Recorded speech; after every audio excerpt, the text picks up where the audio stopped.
welcome to Turn the Page, the official podcast of the Syosset Public Library.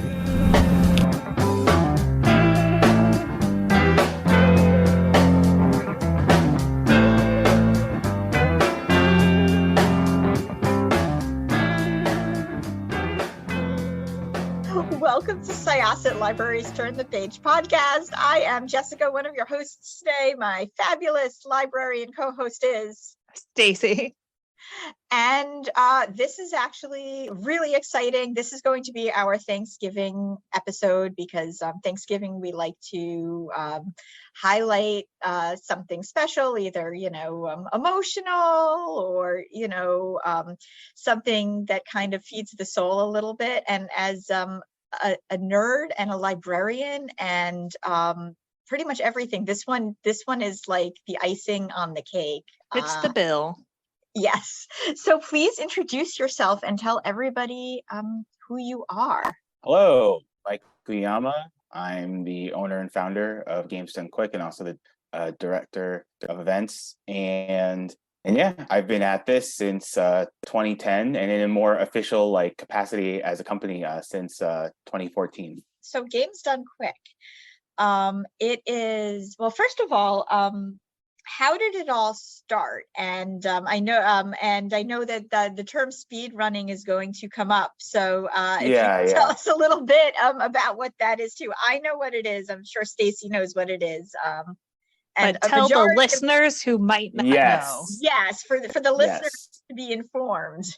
Yeah. So first off, I'll explain what a speedrun is, since that's a big part of our event. A speedrun is playing through a game as quickly as possible. And our event started through an older speedrun community called Speed Demos Archive. And since this was, pre-2010, our main way of communicating was our, online forum. And we saw other groups doing this charity fundraising via streaming video games. And we wanted to join in ourselves, and we kind of arrogantly thought, oh, we could do better. We realized during the event, it was definitely harder than we thought. We gained a respect for these groups, the Speed Gamers and Desert Bus for Hope, for pulling off these events.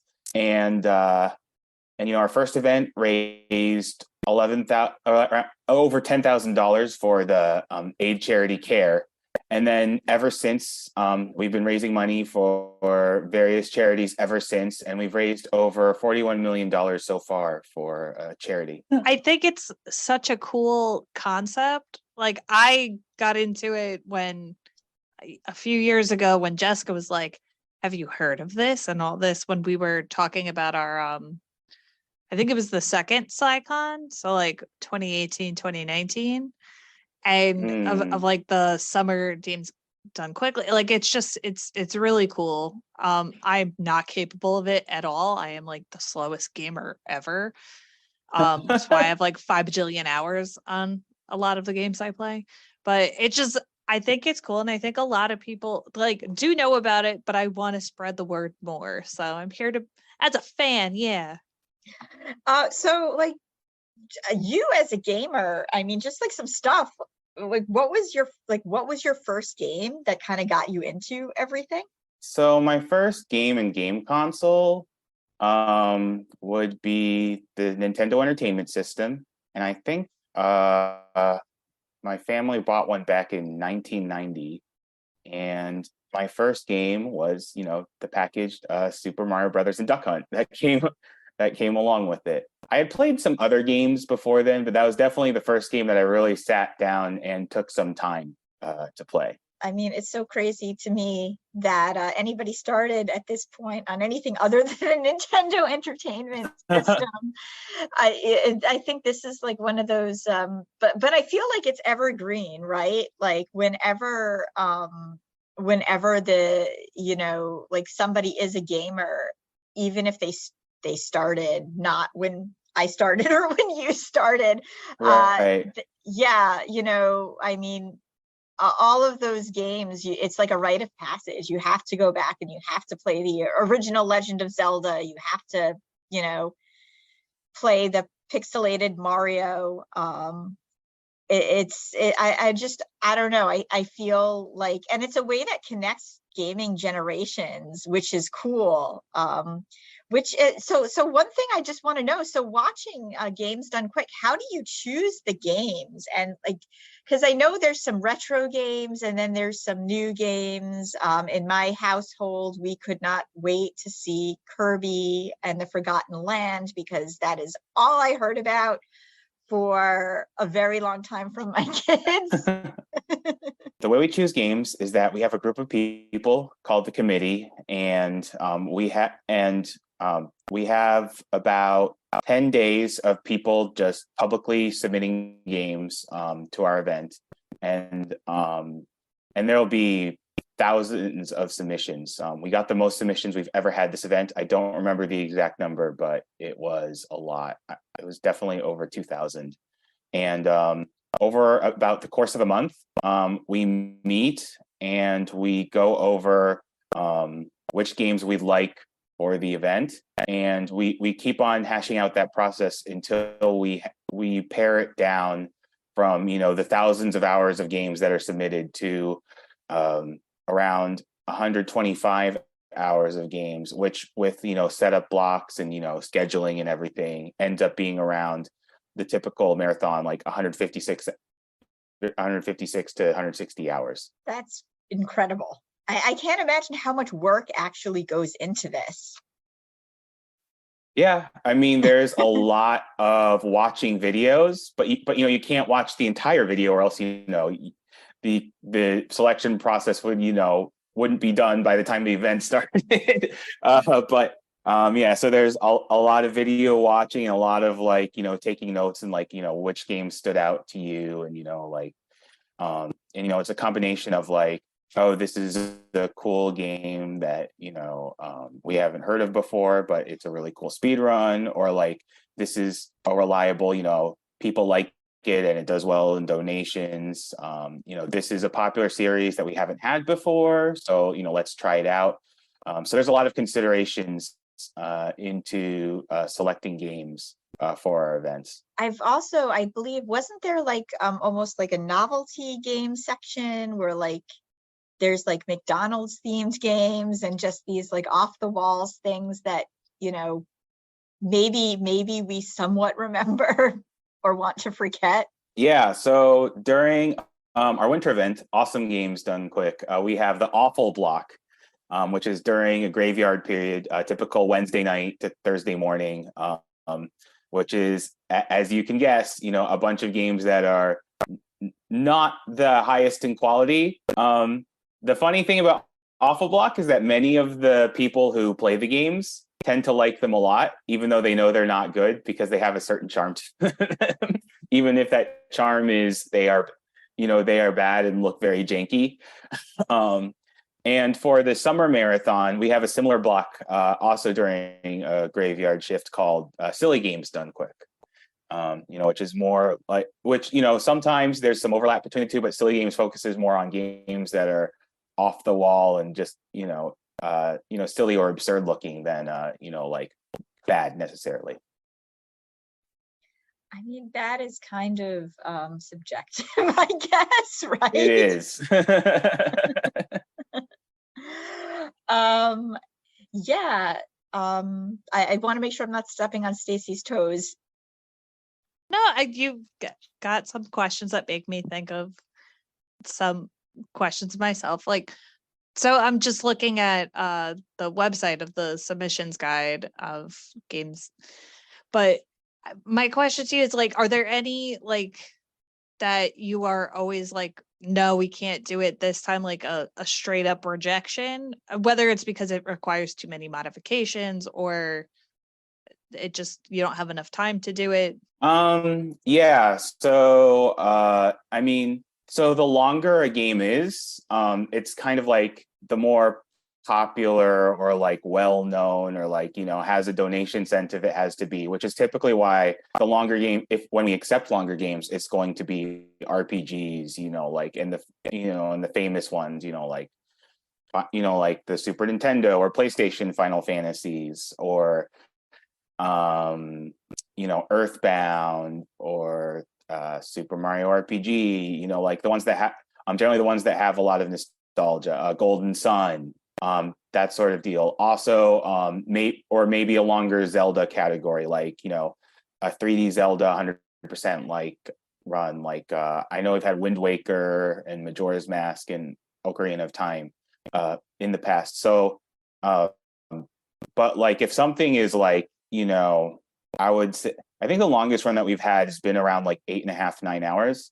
I don't think we've had anything 10 hours or longer, and I don't think we will, because there's only so much time and space we can fit into the schedule, just because of logistical concerns. There also have been some games where like logistical concerns, have been a reality. Like a lot of the rhythm game showcases that we've had, it's actually been kind of a silver lining, with COVID, that we had these online events, because like it's a lot easier for that person to stream from their home, with their arcade machine or their dance pad setup, than it is for that to be transported to the event, which I wouldn't even want to think about the cost of logistics involved. So where is the event held? I love watching it. I love that it's family friendly, and it's just like this really wholesome, fun event that has such a wonderful community attached to it. Thank you. So where the event takes place, if it's an online event, then we are then the players are streaming from their own homes, but we're running it through our studio in Northern Virginia, and then we'll broadcast it from there. Making sure that all of the streams from the runners and commentators are synced up, so they sound good to the viewer. And if it's an on-site event, that depends.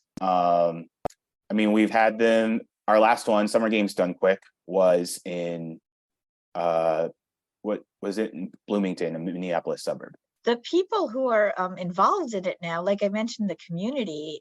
So did you start with them, or did you all sort of come together as everything grew? Was it did it all grow organically? I love how there's there's everybody kind of has like their favorite gamer, and they have all of their handles from like way back when they started, and it's just like such a really cool, almost like a spectator sport. I mean, I'm personally more into this than like the Super Bowl, yeah, okay, but for me, when loving the sports ball. Yeah, but like when we first started sitting down and watching it, it's like you get to know these people, and it's just kind of cool to see where it is. So yeah, the community has just come together over time. Like I said, when we started back in 2010, there were like 20 people running the games, and we peaked at 1,500 viewers. And we're like, oh, this is so many viewers, and it was for the time, because this that was pre-Twitch days. But now I think our latest event, Summer Games Done Quick 2022. I don't remember the exact viewer average, but I think it was around 60,000, and I know we peaked around 100,000 at some point. And we've had thousands of people come to these events, and just the amount of people who run is or in the speedrun community is just so big now. It's a huge thing now. Like you brought up about like before Twitch days, like I think even like the pandemic, I think definitely like helped elevate that and bring it more awareness to people in the world, and making it a bigger community, because Lord knows my husband watches so many like Twitch streamers now, and I'm just like, I didn't know this really existed. Like I knew a little bit, but it really blew up, and I see a lot on TikTok now because that takes over my life. But how did you like with the growth? How did that was it a slow growth for you guys with that, or was it just like, oh my God, this kind of happened overnight? I think it was both. So our viewer count always has increased over the years. And I would say it's a slower and steadier growth nowadays, but back in the early 2010s when we started, our first event, 1,500 viewer peak. I think the second event, Awesome Games Done Quick, was 4,000 viewer peak.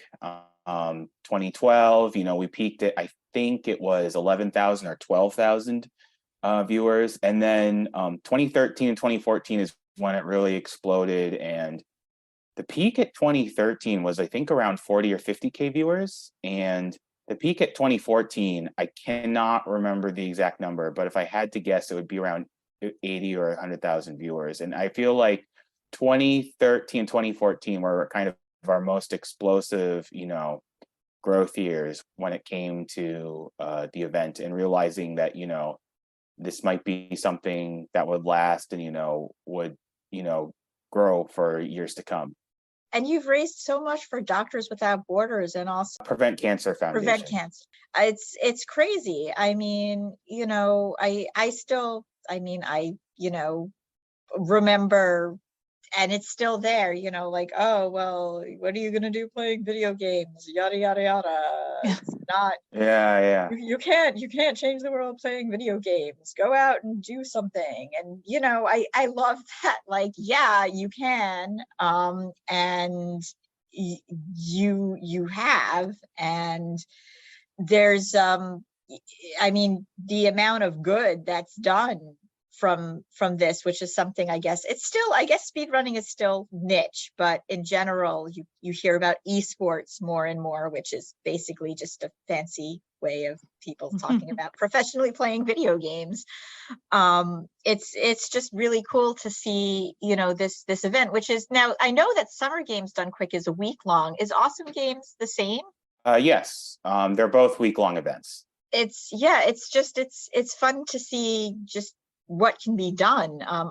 So there are also like donation incentives. Do people donate original artwork and such? Yeah, so the donation incentives are to alter the game. So you can, if the game lets you name the character, then we'll offer that up as an incentive.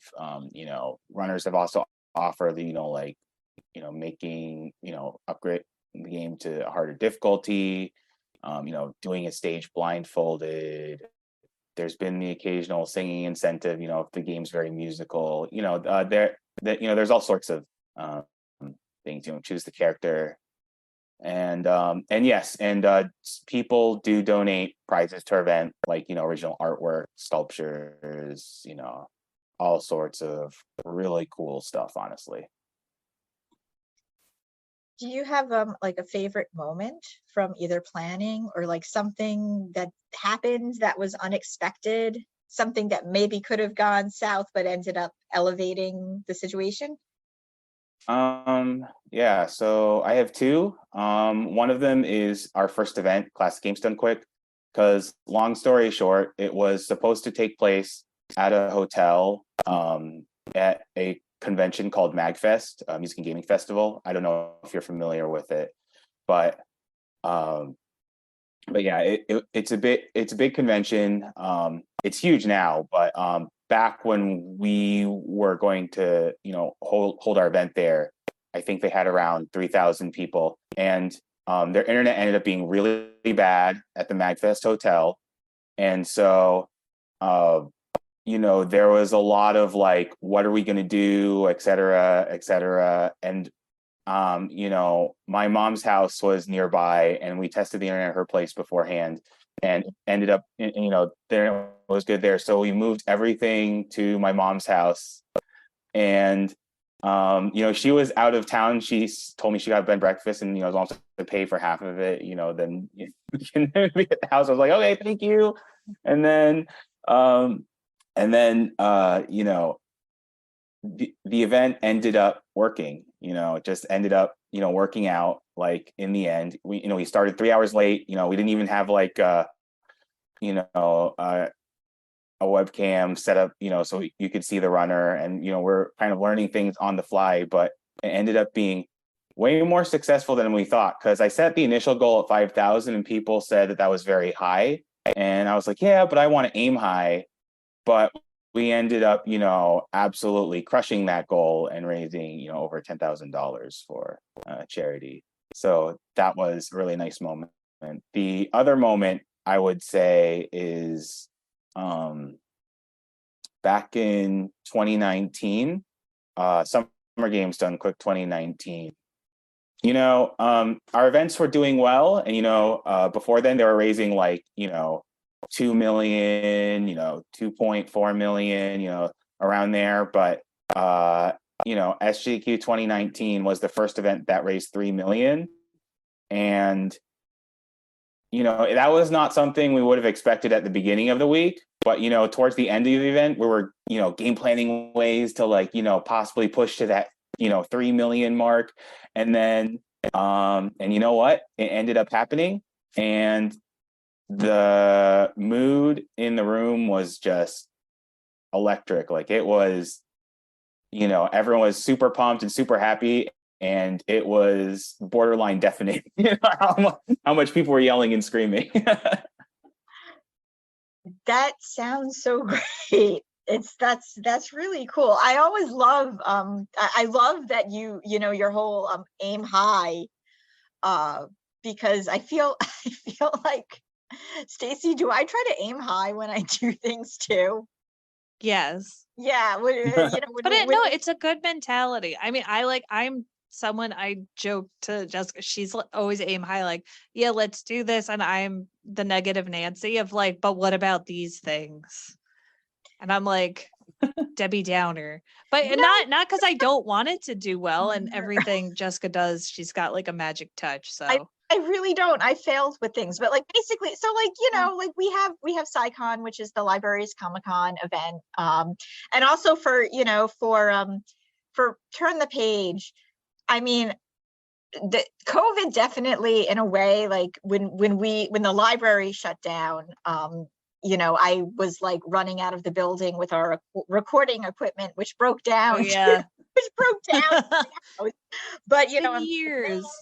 what's how's this even going to work? But then I'm like, yeah, we'll just throw out inquiry requests to a bunch of people, and if they say no, they say no, and then you get people who are like, yeah, we'll do it. But I like that mentality, especially when you're raising money for a charity. I mean, I always say, like, the worst that could happen is it doesn't work out exactly as you want it to, but at least you set a goal. And there is something electric about exceeding your expectations too. Especially when it's for something that's like a charity type thing, and you're doing a beneficial, like, feel good things.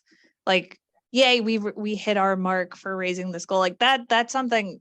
I don't think I make it seem like I'm such a horrible person that like I can't be negative about, because it's like, how could you not want to do this? And a lot of people like doing things for that. I mean, I'm in the library world, for example, like, like sometimes like library take like book donations, or like people donate art.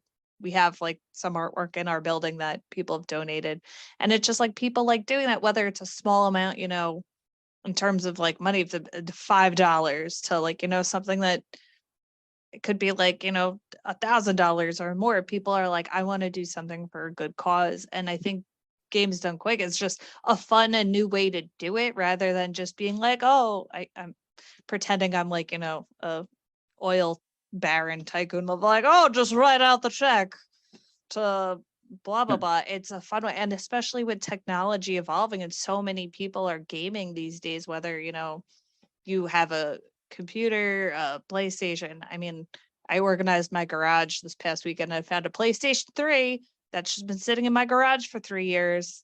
If anybody wants one, because we have a PS4 at my house, we don't need the PS3, contact me. Just kidding. But it's I think fun, and as Jessica said, it's all encompassing, like all generations. We've had I'm like looking back at some of the Shutterstock images we have for promotional stuff. You see like a grandparent grandchild gaming together, playing like Wii tennis of all things, like something that you could do. Like I see with my nephew and my brother-in-law, they play video games together to bond. Friends. Yeah. I think it's a really great thing that it should be promoted even more aside from just on our podcast. It's really cool. And I know for years Jessica's been trying to like, oh, we should try to do something for SciCon. I mean, that'd be cool, but I can't even imagine just to the kind of work like, that you guys do go a into Q&A with it. like a game runner or something, because it is interesting, and we do get a lot of gamers who come in, but spreading the word about it through the library is pretty cool too. So but yeah, it is a generational, gaming is generational. I know for sure. The first thing we did during the pandemic is my husband hacked a handheld game system with all of the old games and gave it to our kids. So yeah, it is generational. But anyway, we really just wanted to thank you so much for spending the time. Oh, no problem. Glad to be here. Yeah, glad to host you. So like if somebody wants to get involved in game running and they want to start doing this, where would you recommend they start? That's a good question. They can look up their favorite game on speedrun.com, and if they look at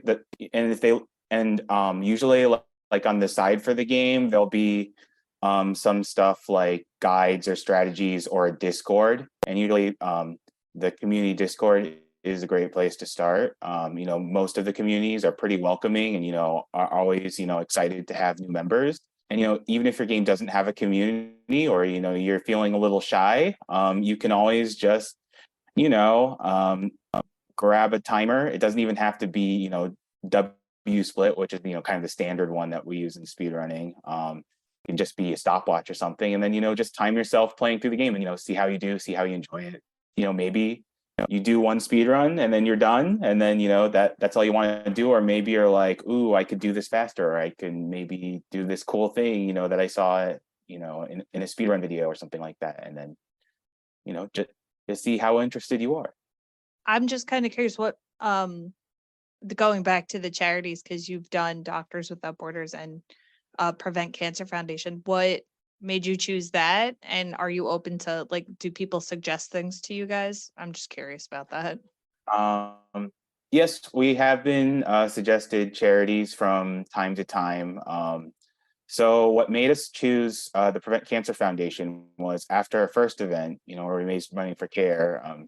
CARE was a very big charity, and we wanted to focus on a smaller charity. And this is when our community was smaller, so I kind of just floated the idea publicly, to our forum, and a lot of people wanted us to focus on like a cancer charity. So I was looking up charities, both that use their funds responsibly, had good overhead, and weren't too big. And I found 3 charities, and Prevent Cancer was the only one who responded to us. And that is how our relationship grew from there. In the case of Doctors Without Borders, we had raised money for them once before. And we have a lot of people from all over the world. While the majority of our audience is American, we do still get a lot of Europeans, some Australians, a fair amount of Japanese, also South Americans, especially Brazilians watching our event. So we wanted to focus on something more international, and that's kind of how we landed on Doctors Without Borders. Yeah, I was going to ask, piggybacking off of Stacey, I like that you take the time to see who uses their money responsibly, because sometimes you're not 100% sure, and you want to hope that the donations are going to the places that it's needed, and not to somebody's pocket. Right. that you know, that they're treating the people who work for them well. So that's pretty great. So when is Awesome Games Done Quick? Is that in January or? Yes, it is Yes. January. It is specifically January 8th to the 15th. So from Sunday to, late Saturday, early Sunday. And for people who are unaware of where to access it, where is the best place they can go to watch it? You can just go to our website, gamesdonequick.com, and you'll be able to easily access it from there. So like we kind of danced around the pandemic. So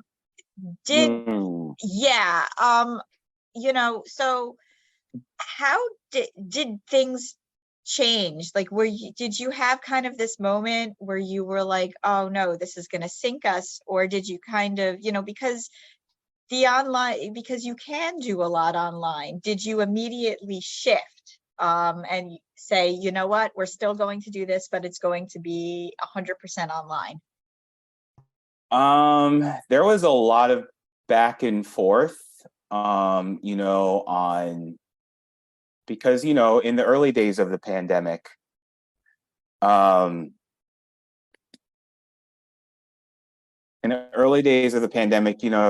was a lot of, mixed information out there. We're like, okay, maybe if we delay enough, then the pandemic will be over. And then, we'll have this more like more manageable. And then like we eventually came to the conclusion that like, oh, we're going to need to have this event online. And so, not just for logistical purpose, but also just like for everyone's safety, and so we decided to have our event online, and there were a lot of challenges and just, things that we learned along the way for running an event online. But I would say we're well experienced at it now since, we did a year and a half of events online during the pandemic.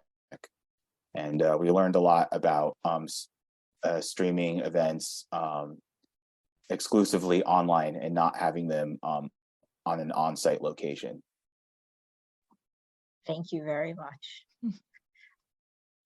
And just to add to the online portion of our events, I said our events are very international, and one advantage of doing it online, aside from the logistical one of like, arcade machines and stuff that would be very hard to do for an on-site event, is that, there's a lot of international people who, would either have trouble or just simply can't afford to come to our events because, we are in the United States and, it can be expensive to travel internationally. So it allows a lot of people who wouldn't have the opportunity otherwise to participate in our events. That's true. Yeah, it's funny you say that, because when we started doing online events for the library, it was kind of the same thing in a different way. Like we started to have people from like out of the country. And we do writing workshops, which we did first for like NaNoWriMo National Novel Writing Month and the camp thing that they do as well. And it evolved from, we'd get like a few people locally who were interested, to switching to online using Zoom has been great for that. Yeah. So once again, this was Jessica with Syosset Library. Turn the Page podcast. My librarian co-host was Stacey. And our guest was Mike Uyama. And we are going to close this chapter of Turn the Page. It's time to close this chapter of Turn the Page. Join us for the next episode.